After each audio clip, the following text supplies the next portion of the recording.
So, Travis, NPCA is calling for a pause in the international fees. Well, what's your experience been with that so far now that you had about a month or so?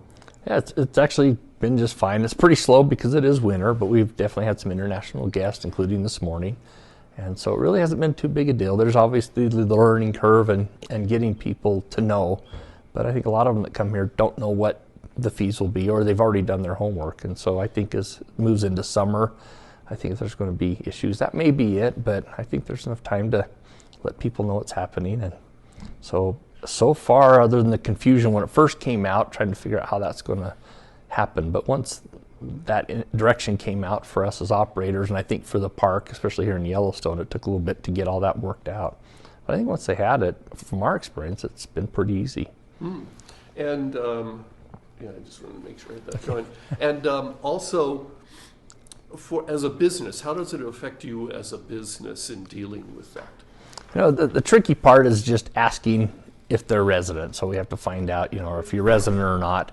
And so some of that's done through our reservation process, but there was that kind of change over time that kind of had some issues there. But we'd ask them. A lot of times you kind of know when they get here that they're from another country, either through the reservation or through talking to them. So when they come here, we just ask them if they are a U.S. resident or not. And then we sell in the winter all the passes to go in the park.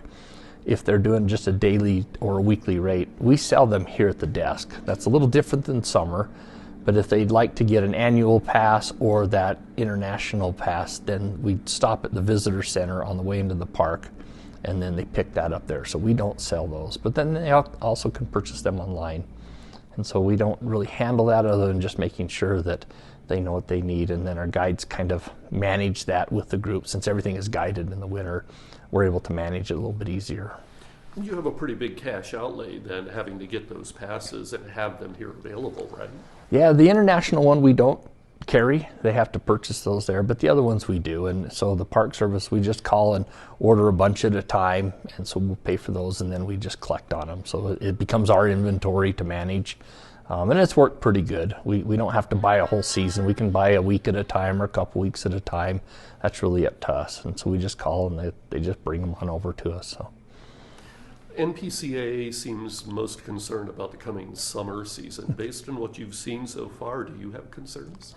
I don't. There's obviously going to be a learning curve because you change some stuff. We had the same issue when they changed the rates a few years ago and they separated the Grand Teton and Yellowstone. You just had to kind of educate people, but most people aren't sure until they get here anyway. So at the gate, when people get there, obviously the rangers there at the gate are going to have some educational stuff to do, and hopefully by just getting the word out there to those international markets and tour companies and so forth, hopefully that'll minimize some of the learning curve.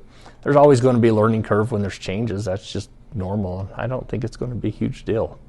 And do you think the new digital online passes will help too? Oh, I think that'll help a lot. I think the more we push that, I think that's going to be great.